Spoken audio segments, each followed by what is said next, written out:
We are discussing the subject of the Great War, in which we said weapons of mass destruction will be used as never before in history, and millions would die. That's the tip of the iceberg. There's much more to it than that. In the Quran, Allah speaks in Surah Al-Isra, and He says, بَعْدَ أَعُوذُ بِاللَّهِ مِنَ الشَّيْطَانِ الرَّجِيمِ. I'm quoting the Quran for the first time. وَإِن مِّن قَرْيَةٍ إِلَّا نَحْنُ مُهْلِكُوهَا قَبْلَ يَوْمِ الْقِيَامَةِ قبل يوم القيامة. Did you hear that? قبل يوم القيامة أو معذبوها عذابا شديدا كان ذلك في الكتاب مسطورا.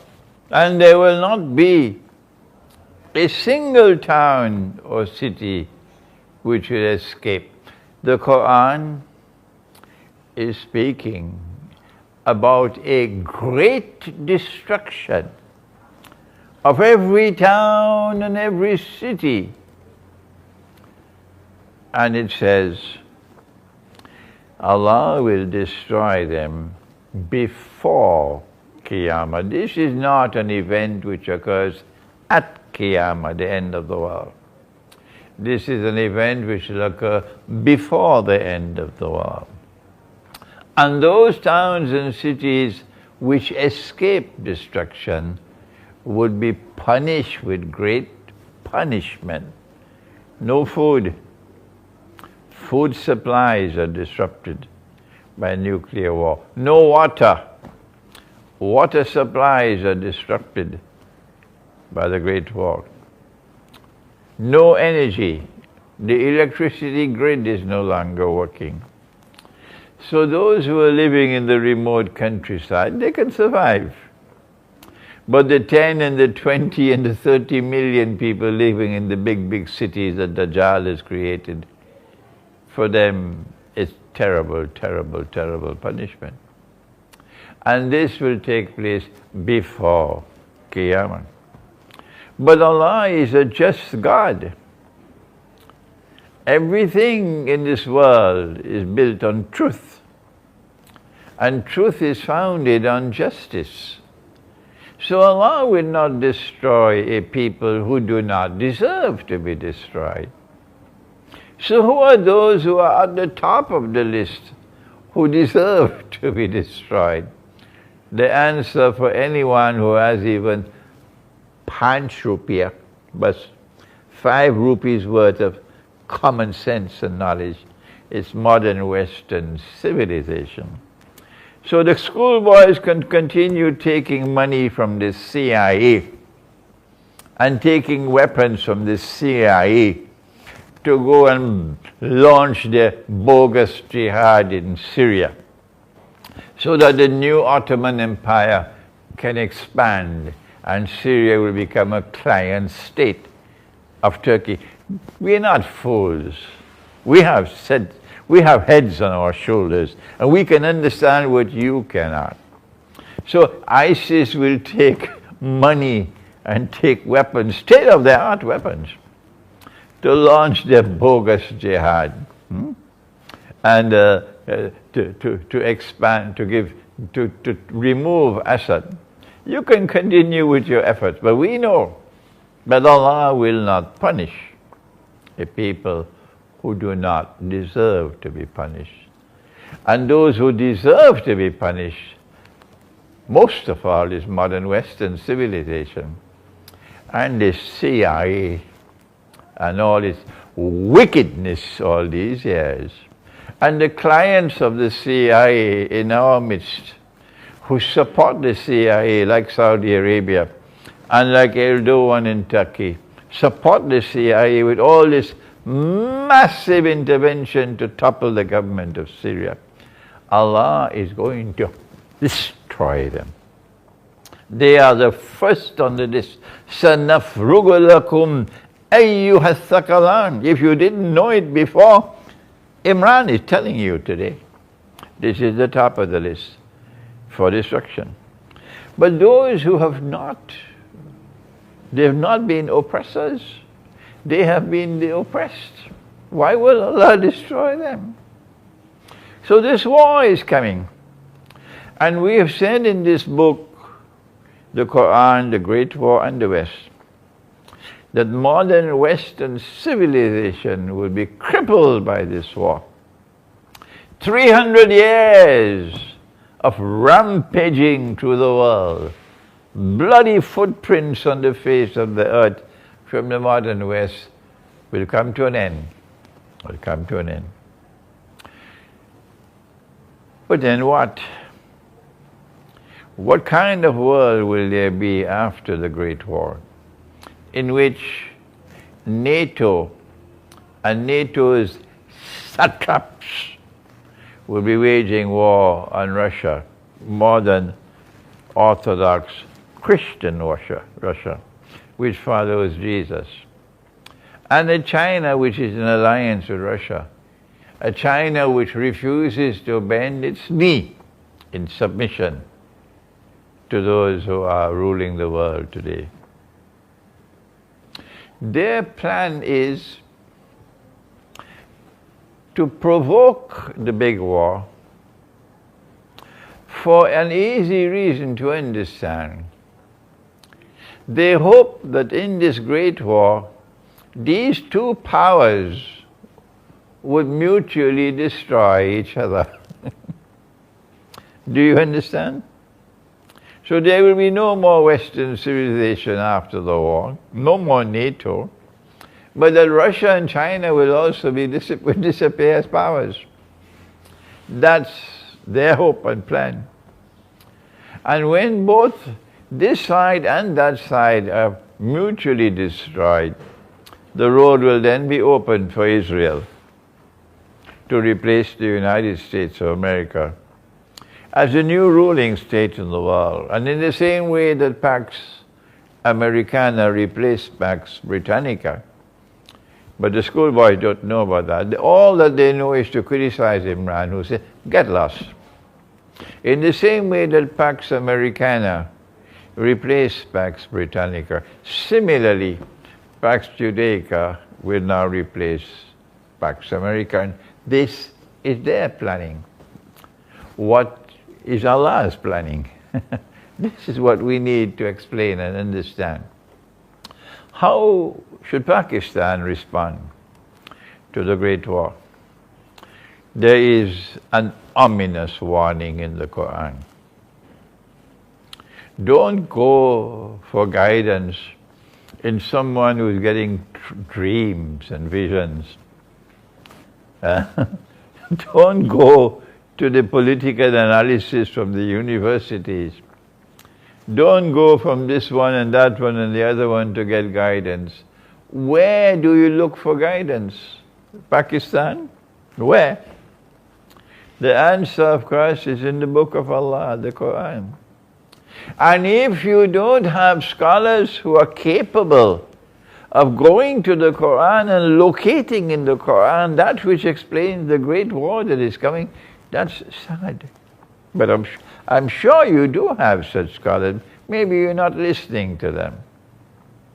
So I'm here in Pakistan for the first time in many years to share with you, as gently as I can, an explanation of Pakistan and the Great War. Allah warns in the Quran, إِنَّ اللَّهَ لَا يُغَيِّرُ مَا بِقَوْمٍ حَتَّى يُغَيِّرُ مَا بِأَنفُسِهِمْ. Allah will not change the condition of a people, regardless of how pitiful it may be, unless and until they take the initiative, using Allah's guidance in the Quran, to change their own condition. So if Pakistan is to prepare for the Great War, is it not simple to understand that your preparation for that Great War must commence from the Quran? Is that so difficult to understand? And if there are those who are offering an analysis based on the Quran, you should show respect for them and listen to them. If you do not do that, if you remain with your arms folded and you do nothing for the next 4 years, you do not go to the Quran for guidance. And when you go to the Quran for the guidance, the Quran tells you, follow him. This man who was sent to teach the Quran, Nabi Muhammad alayhi salatu wasalam. Allah is telling you in the Quran, follow him, follow Nabi Muhammad alayhi salatu wasalam. So not only do you have to look for guidance in the Quran, but you also must look for guidance in the Hadith, in the Sunnah, to the extent that it is in harmony with the Quran. Because the Quran is absolute truth. Al-Haqqul Yaqeen. The Quran is absolute truth. Al-Haqqul Yaqeen. And nothing else shares that status. So it should be elementary for you to understand. They will never understand it in the Darul Uloom. That's why I'm leaving them, I'm moving on. They will never understand it. But for you it's simple. Since this is absolute truth, and nothing else shares that status, the Quran must sit in judgment over the Hadith. If the Hadith speaks about Ghazwatul Hind, for example, which is now a matter of importance for Pakistan in the context of a war which is coming, you do not simply accept the Hadith on Ghazwatul Hind, or a war which they interpret as a war in which Pakistan will defeat India. Muslim Pakistan will defeat Hindu India, and Muslim Pakistan will then rule over Hindu India. If this is what it says, this is their interpretation. Of course, at the time of the Prophet ﷺ, Hind was not India. Hind was this whole subcontinent. But never mind. That's their thinking. The Quran must sit in judgment over the Hadith. And when the Hadith is in harmony with the Quran, we accept it. But we have to check out the Hadith and do the intellectual work, the research work, to see whether or not the Hadith is in harmony with the Quran. And that's not a work for schoolboys. No.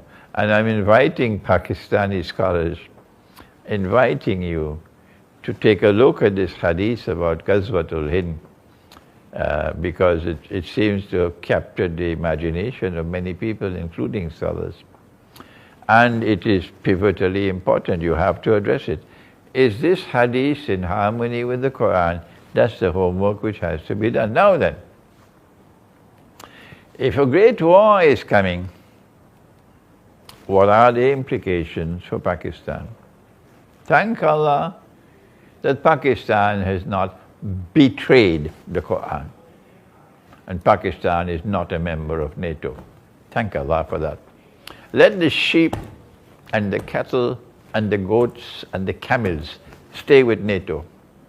But we are not a part of NATO, and we thank Allah for that. But I want to share with you my view that not only would the world of Islam not be participating in the Great War, only those satraps of the West will be joining in that war, not the rest of the world of Islam, confirming what the Prophet said, and whosoever joins with them belongs to them, not to us. وَمَنْ يَتَوَلَّهُ مِنْكُمْ فَإِنَّهُ مِنْهُمْ إِنَّ اللَّهَ لَا يَهْدِي الْقَوْمَ الظَّالِمِينَ. Surah Al-Ma'idah. I therefore want to make this first statement. I do not anticipate the world of Islam participating in the Great War. It's a war between the West and Russia and China. And those who are supporters and clients of the West will be joining in the war. What is Pakistan's role?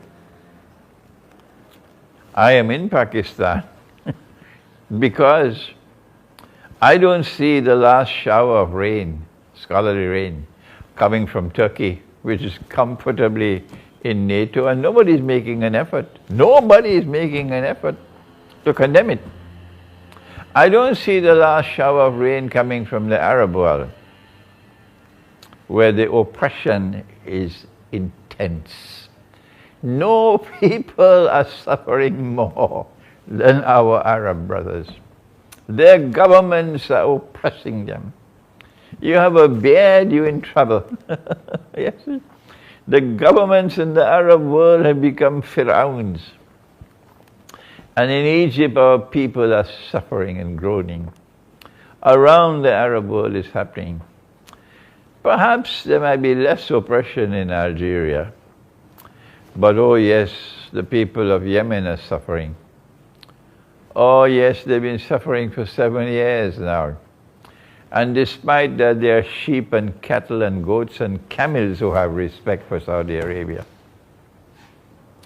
The people of Syria have suffered immensely because of this bogus jihad, and yet they come to snipe at me. This bogus jihad. The people of Iraq have suffered so much. The people of Libya are suffering terribly. Around the world, our people are suffering, in the Arab world particularly. But we don't see Arab scholarship recognizing Gog and Magog. No. We don't see Arab scholarship recognizing that Gog and Magog are those who control power in the modern West. So that's why I'm here in Pakistan, because I believe that Pakistani Islamic scholarship, inshallah, will emerge, which will be the last shower of rain. And it will be therefore capable of explaining what would be the implications for Pakistan in the Great War. A great war in which Pakistan will not be intervening in the war on either side. And my answer is that in the same way that the First World War and the Second World War, in which millions died, they had to be waged by the West in order to bring about the transition from Pax Britannica to Pax Americana. So too I am explaining to you today my eschatological view that the great war which is coming is a war which is planned to make possible the transition from Pax Americana to Pax Judaica. And when that transition takes place, then Israel will replace the United States as the ruling state in the world. Is it possible that this would happen? Is it possible that Israel can replace the United States of America as the next ruling state in the world? Let's use money to check it out. Answer: they've already taken gold and silver out of the market, and they replaced it with bogus and fraudulent and utterly haram paper money. How many years ago? 100 years ago. And they moved from paper money to electronic money, to cryptocurrency, to bitcoins, to digital money, to the petrodollar. And they're now poised to bring one currency to mankind. And we say these cryptocurrencies are there to give a soft landing to that monetary system. And the one currency for all of mankind is around the corner. And who will control it? Israel. Do I need to continue to provide the evidence that they're well on the way to Pax Judaica? And I'm not just dreaming that this is solid analysis. The implication for Pakistan of the Great War is that Israel wants to replace the United States as the next ruling state in the world. And when that happens, Pakistan is enemy number one in the world for Israel. How should Pakistan respond? And we've already quoted from Surah Al-Isra about the great destruction. And from Surah Al-Rahman, where Allah says that He's going to destroy them, the two people, سَنَفْرِغُ لَكُمْ أَيُّهَا الثَّقَلَانِ. But we don't have the time to go to Surah Al-Rahman. But do please go to my book, the Quran, the Great War, and the West for that analysis from Surah Al-Rahman. But in Surah Al-Mursalat of the Quran, we have a verse which is in harmony with the hadith of Tamim ad-Dari, which supports our analysis of the movement from Pax Britannica to Pax Americana to Pax Judaica, which comes from my scholarship in international relations. I studied international relations in 2 universities. In the hadith of Tamim ad-Dari, our Prophet spoke, alayhi salatu wasalam, and said, when Dajjal is released, he live on earth for 40 days, a day like a year, ek din jaise ek saal, jaise ek saal, a day like a year, a day like a month, a day like a week, wasairu ayyamihi ka ayyamikum, and all his days, meaning all the rest of his days, like your days. That's Sahih Muslim. So Dajjal has this trademark that he has 3 stages of his mission before he appears in person in our world of space and time. And the Quran now confirms this, but this is an ayah mutashabiha which has to be interpreted.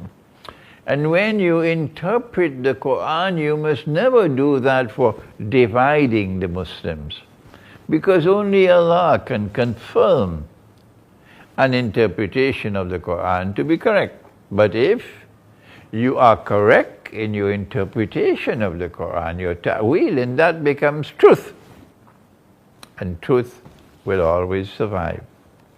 If you make a mistake, tomorrow it will be forgotten. And so here is Surah Al-Mursalat, in which Allah is giving warning after warning to the wicked people in Surah Al-Mursalat. And He says, Intaliku ila dhillin dhi salasi shu'ab. Proceed to a shadow. We should have 3 parts. And so Dajjal is referred to as a shadow during these 3 parts. And when the 3 parts have been completed, the shadow disappears and Dajjal appears in person. And so the Quran, our interpretation of the Quran, is confirming now that the movement from Pax Britannica to Pax Americana to Pax Judaica is preparatory for Dajjal to appear in person in Jerusalem and to declare, I am the Messiah. But he can't do that unless Israel becomes the ruling state in the world. And the ruling state in the world is a state which cannot be threatened by any rival or any combination of rivals. And that is where Pakistan poses a problem. So the Zionists would say to you, for us, the greatest danger comes from Pakistan. That's what the Zionists will say. Because he realizes that the Great War is meant to destroy mutual destruction. And in the post-Great World War, Pakistan is the greatest threat. Why? Not only because the Pakistani people will never submit to Israel. You wouldn't find Pakistan at this time ever joining NATO. Not Pakistan. You find that in Turkey, but not Pakistan. Not That's why I'm in Pakistan. Pakistan is not going to enter NATO, join NATO. Pakistan is now moving away from Washington. After the leaders of Pakistan have betrayed the truth for how many years, finally a leader has come to Pakistan who has said, we will not fight America's wars for America anymore. Yes. Thank Allah that age of darkness is now going, when this country was a chamcha of the United States. Chamcha of the United States. No, Pakistan is now correcting itself. And the Pakistani people are not only showing this backbone of resistance to Western oppression, to the Western oppressor, and to Israel, but more than that, Pakistan has become a nuclear power. And the Pakistani nuclear weapons have the capacity to reach Israel. Oh yes, I won't tell you how. I know that. I won't share that with you. The Pakistani nuclear weapons have the capacity to reach Israel. And so, what will happen to Pakistan in the Great War? This is my analysis, and you must never accept my view unless you are convinced that I am correct, because I am a man who makes mistakes.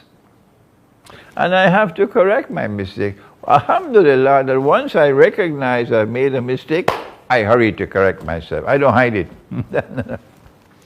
I believe that Israel has already planned it.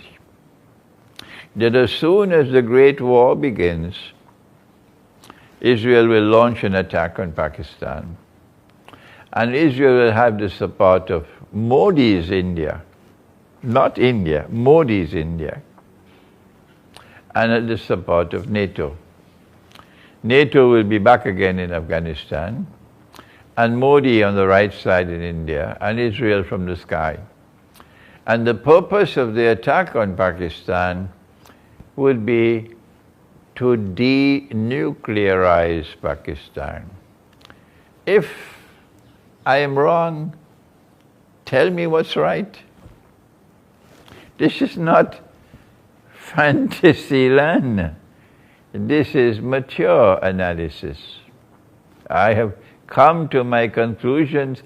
I'm almost 82 years of age by the moon, and soon to reach 80 by the sun. So at this age, and after traveling extensively and studying, and Allah blessed me with great teachers. Oh yes, great teachers. And I have come to the conclusion that they will attack Pakistan at that time. Number one, to denuclearize Pakistan. But number two, which I have not shared with you previously, maybe 10, 20 years ago I must have said it, that when they denuclearize Pakistan, if they succeed, we cannot risk Pakistan rising up again. Because if you attack Pakistan, the Pakistani people are going to be mad at you. The Pakistani people are saying, we don't mind if we have to eat dal and roti, but every single Pakistani is going to come after you now. That's this nation. And it's not just Pakistani Muslims, it's all Pakistanis, because the Christian and the Muslim will be brothers in Akhir, Zaman. Not those Christians who belong to Bandarabad. That's another subject.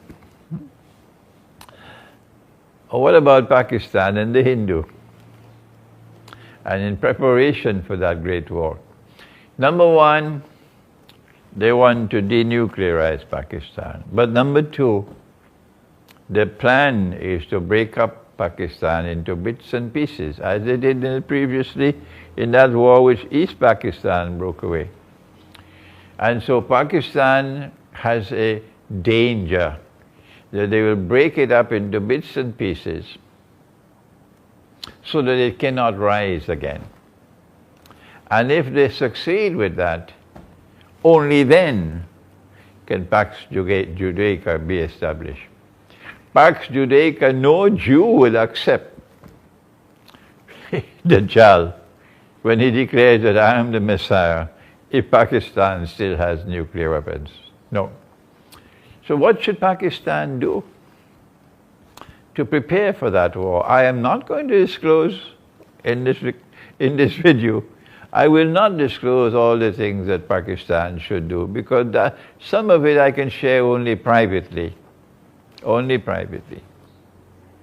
But I can give the contours with all the specifics of what Pakistan should do.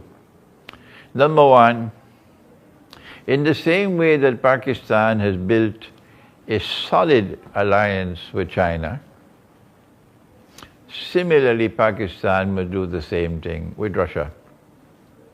And I don't think I have to convince the Pakistani people of that, because they already understand that. There will be no people opposing this view.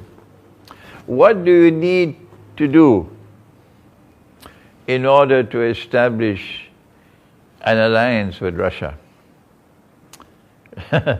Well, you have to stop sitting on the fence. Iran has consistently followed a better foreign policy than Pakistan. And so Islamabad, it's time for you to wake up and have a foreign policy that is plain and clear and transparent like Iran's. Imam Khomeini pointed to Washington and he said, "You are Shaitan al-Kabir, the great Satan." So Iran is not sitting on the fence. No. And from that day to this day, Iran has consistently built a solid relationship with Russia, while Pakistan remains sitting on the fence. I don't need to speak further on that, because you know the truth. So you have to build a strong relationship with Russia, and there are things you have to do which I'm not going to disclose in public. But secondly, you have to ensure that warmongering government in India, not every Indian government has been like this Modi government, that warmongering government in India does not have the next 4 years to continue brainwashing the masses of India with anti-Pakistan venom. You have to devise a strategy in which you'll be able to penetrate the masses of India and to show and explain to the Indian people that no, Pakistan is not an enemy. What should you do? How can you pursue such a strategy? Again, it's not appropriate for me to speak publicly on what can be done, but this is a major policy requirement.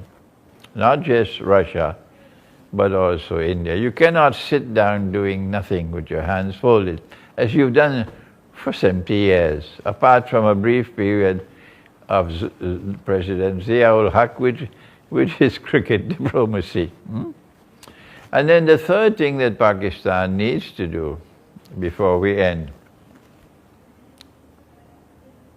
is that you have to declare plainly and clearly that this country recognizes absolute truth to be located in the Quran. No one can dispute that. So what is the problem? Why can't you proclaim it? Proclaim it in Parliament, that this country recognizes absolute truth to be located in the Quran. And the Hadith supports the Quran to the extent that the Hadith is in harmony with Quran. The Sunnah supports the Quran to the extent that the Sunnah is in harmony with the Quran. And this country pledges itself to seek to ensure that the conduct of state would always be in conformity with truth in the Quran and with the guidance that's located in the Quran. We know, Pakistan should say, we know that we are not doing that now. But we pledge ourselves to make an effort to remain faithful to the Book of Allah. Even the secular Pakistanis would not have a problem with that. When you make that pledge, then be sincere with it. And then recognize where are the areas where you have betrayed the Quran. And then one by one you try. Not overnight, no. In a very carefully prepared way, step by step, not rushing. You try to correct your mistakes so that you can live a life, the country would have the conduct of state of Pakistan would be in harmony with the Quran and not in conflict with the Quran. I wish I could be more specific, but it would be counterproductive if I were to give all the details. I prefer to do that in private. We pray that Allah subhanahu wa ta'ala may grant that from this land may emerge a people who remain faithful to Him. Thank you. Wassalamu alaikum wa rahmatullah.